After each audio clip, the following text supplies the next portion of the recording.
The year is 1974. A young traveler named Norio Suzuki treks deep into the jungles of Lubang Island in the Philippines, machete in hand, searching for what the world has long forgotten. He's not looking for treasure, but for a man. And then, movement.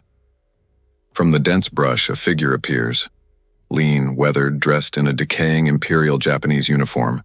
His rifle, clean, oiled, ready. He hasn't aged in spirit, only in time.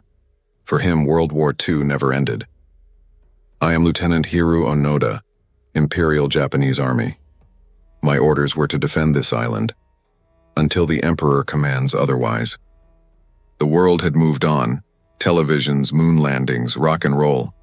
But in this corner of the jungle, one man's war still raged on.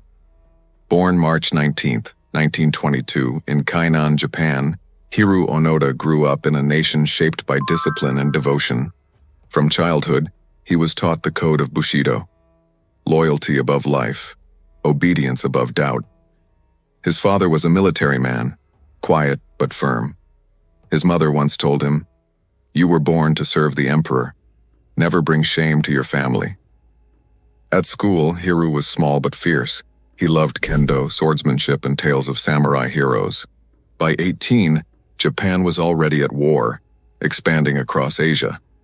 In 1942, he joined the Imperial Japanese Army and was sent to Nakano School, the elite training ground for intelligence and guerrilla warfare. There, he learned sabotage, deception, jungle survival. He studied how to fight an enemy long after a conventional war had ended. One instructor told him, "If you cannot win, you must never surrender. A soldier's war ends only with his death, or his emperor's word." Those words would define the next 30 years of his life. In December 1944, Onoda, now a second lieutenant, received orders. "You are to go to Lubang Island, Philippines. Destroy the enemy airfield, disrupt supplies, and do not die by your own hand. Hold your position until further orders." By the time his ship reached the island, the war was turning. American forces had reclaimed the Philippines. Japanese command was collapsing, but Onoda didn't know it. He landed with a small unit of men, Corporal Shimada, Private Kozuka, and Private Akatsu. They set up camp in the thick jungle, living off coconuts, bananas, and stolen livestock. At night, they watched the island's beaches through binoculars, convinced the U.S. invasion would come again. When the atomic bombs fell on Hiroshima and Nagasaki, Onoda heard only distant rumors. To him, they were American lies. He trusted only the orders he'd been given, and those orders were simple. Never surrender, never believe the enemy, fight until the emperor commands otherwise. In August 1945, Emperor Hirohito announced Japan's surrender. Across the Pacific, soldiers wept, relieved that the fighting was finally over. But deep in Lubang's jungle, radio static was the only voice Onoda heard. Leaflets fell from the sky, dropped by American planes, written in Japanese. "The war is over. Japan has surrendered. Come out peacefully." Onoda studied them carefully, then laughed. Propaganda. The enemy thinks we're fools. To him, the paper felt too new, the language too casual. He burned them. For him and his men, the war wasn't over. It had just changed shape. Now it was a war of patience, of survival, of loyalty. Years passed. Seasons came and went. The jungle became both enemy and ally. They built huts from bamboo, cooked in secret, and raided local villages for food. To the islanders, they were ghosts, Japanese demons who attacked farms at night. When police patrols came looking, Onoda led ambushes, certain these were disguised American forces. In 1949, Private Akatsu finally lost faith. He slipped away at night, surrendered to local authorities, and pleaded for the others to do the same. When Onoda heard of it, he called it treason. He told Kozuka and Shimada, "We will not betray the emperor, even if it takes 100 years." In 1952, new leaflets were dropped. This time, letters from their own families. Onoda's brother begged, "Hiroo, please come home. The war is over." But after years of deception, he trusted no one. They would never print my brother's handwriting, he said, unless they forced him. By 1954, time began to claim his men. Shimada was shot during a skirmish with a search party near a riverbank. Onoda buried him by moonlight, whispering the imperial anthem. Kozuka and Onoda continued the mission together, two soldiers in a war that existed only in their memories. For 20 more years, they lived as ghosts. They stole rice, killed cattle, and patched uniforms with palm leaves. Villagers grew used to the myth, the forest soldiers who refused to die. Then, in October 1972, tragedy struck again. Police spotted them burning rice fields. A brief exchange of gunfire, Kozuka fell. When Onoda dragged his friend into the trees, blood soaking his uniform, he realized something. I am the last one. Still, he would not surrender. He cleaned his rifle, polished his boots, and waited for orders. 2 years later, a 24-year-old Japanese adventurer, Norio Suzuki, set out with a strange goal: to find Lieutenant Onoda, a panda, and the abominable snowman, in that order. Locals laughed, but he was serious. He combed through the jungles for weeks, until one afternoon he found footprints and then the man himself. Suzuki waved his hands and shouted in Japanese, "Onoda-san, the Emperor and Japan are waiting for you." The soldier aimed his rifle. "Don't move, who are you?"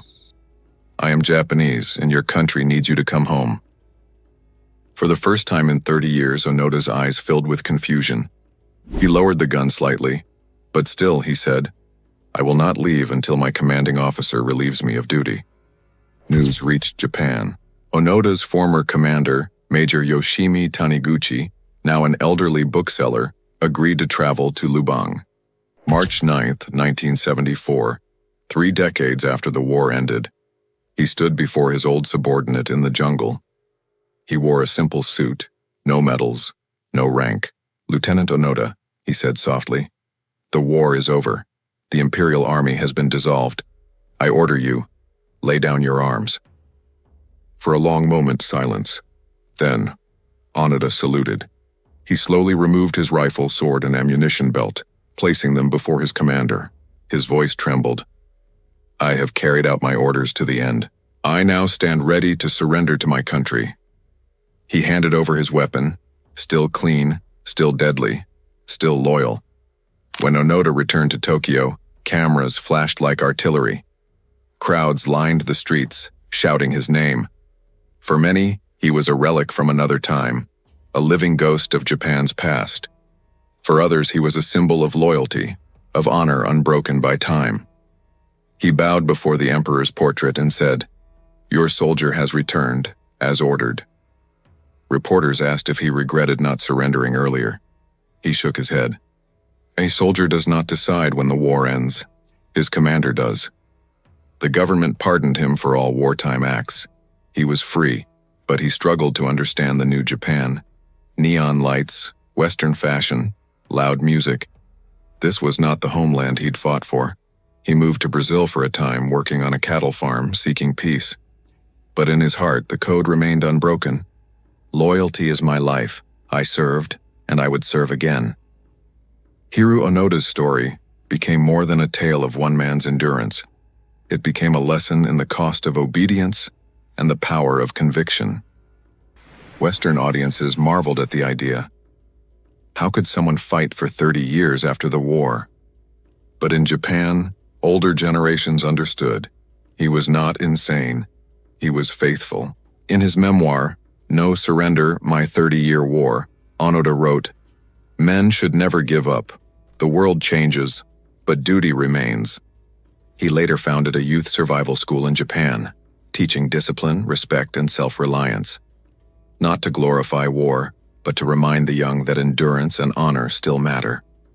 For 30 years, Hiroo Onoda fought an enemy that no longer existed. He lost his youth, his friends, and half his life, but never his loyalty. Was he wrong? Perhaps. But in an age where conviction fades with comfort, his story reminds us of a time when words like duty and honor meant something. He passed away in 2014 at the age of 91. At his funeral, old veterans saluted quietly, not because they agreed with his war, but because they recognized his devotion. He obeyed until the end. One of them said, "That kind of man, you only meet once in a century." Some wars never end. Not the ones fought with bullets, but the ones fought inside our conscience. Hiroo Onoda's story isn't just about Japan. It's about what happens when loyalty and belief collide with truth. He proved that courage can endure, even when the cause is lost. And that faith, when bound to honor, can become eternal. "I believed my country would come for me," Onoda once said. And it did. Whether you see him as hero or relic, Hiroo Onoda reminds us of something timeless, that a soldier's strength is not in his weapon, but in his word. He stood alone for 3 decades, guarding an island that no longer mattered, because to him, duty always mattered. Loyalty is not blind faith, the narrator concludes. It's believing in something greater than yourself, even when the world forgets. If this story moved you, hit subscribe to American Veteran Stories. Because we don't just tell stories of wars, we remember the men who refused to stop fighting for what they believed in. Like this video, comment "Loyalty Never Dies," and share it to honor every soldier who kept their word, even when the world moved on.